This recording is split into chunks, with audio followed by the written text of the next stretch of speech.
Nihilisme et histoire. 150 ans de révolte métaphysique et de nihilisme ont vu revenir avec obstination sous des masques différents le même visage ravagé, celui de la protestation humaine.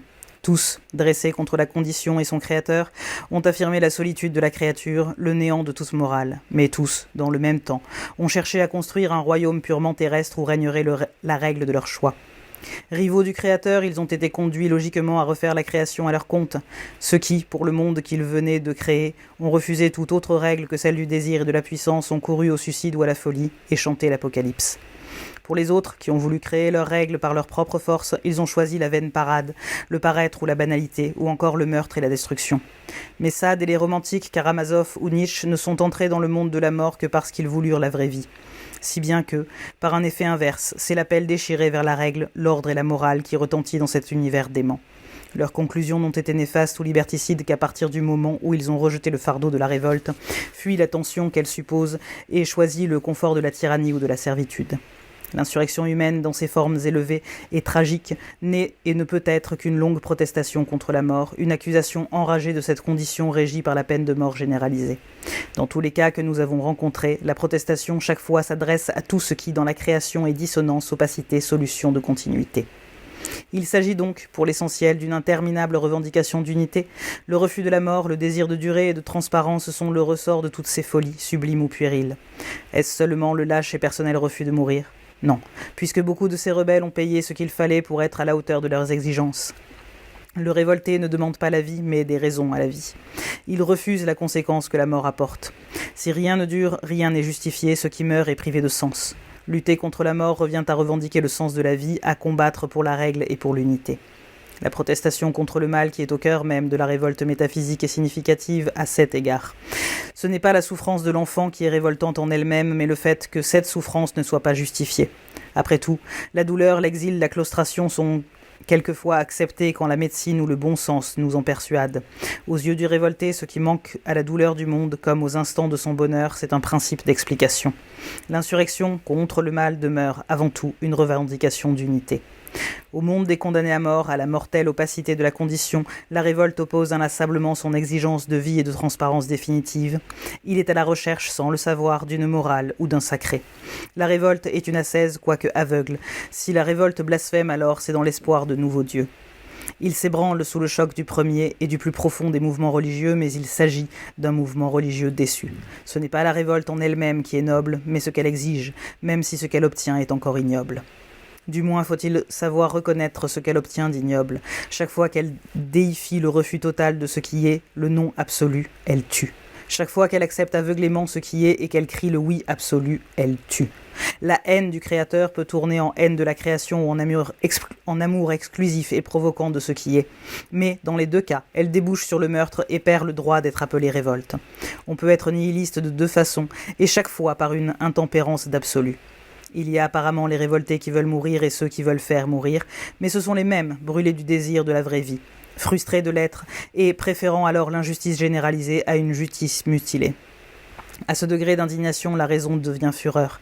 S'il est vrai que la révolte instinctive du cœur humain marche peu à peu au long des siècles vers sa plus grande conscience, elle a grandi aussi, nous l'avons vu, en audace aveugle jusqu'au moment démesuré où elle a décidé de répondre au meurtre universel par l'assassinat métaphysique. Le « même si » dont nous avons reconnu qu'il marquait le moment capital de la révolte métaphysique s'accomplit en tout cas dans la destruction absolue.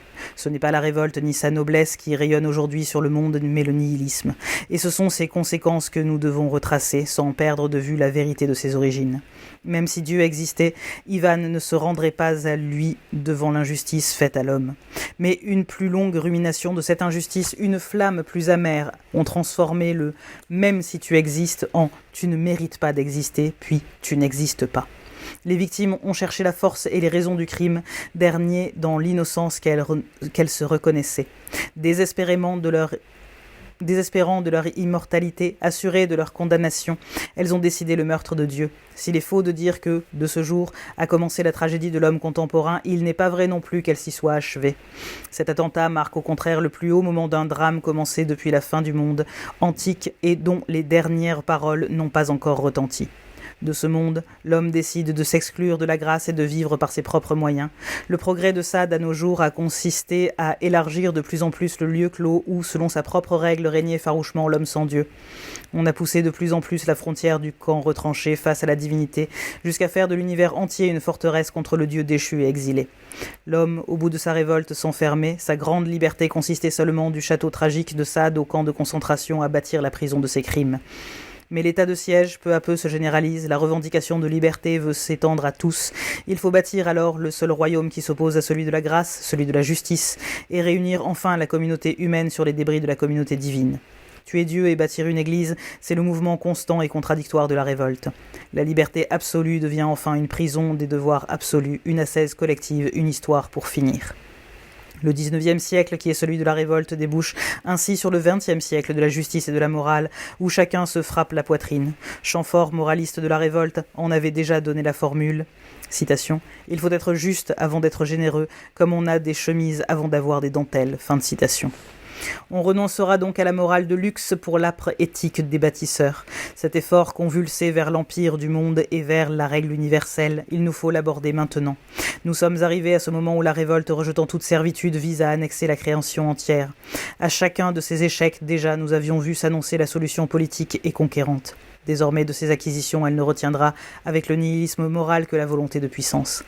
Le révolté ne voulait en principe que conquérir son être propre et le maintenir à la face de Dieu, mais il perd la mémoire de ses origines et par la loi d'un impérialisme spirituel, le voici en marche pour l'empire du monde à travers des meurtres multipliés à l'infini. Il a chassé Dieu de son ciel, mais l'esprit de révolte métaphysique rejoignant alors franchement le mouvement révolutionnaire, la revendication irrationnelle de la liberté va prendre paradoxalement pour arme la raison, seul pouvoir de conquête qui lui semble purement humain.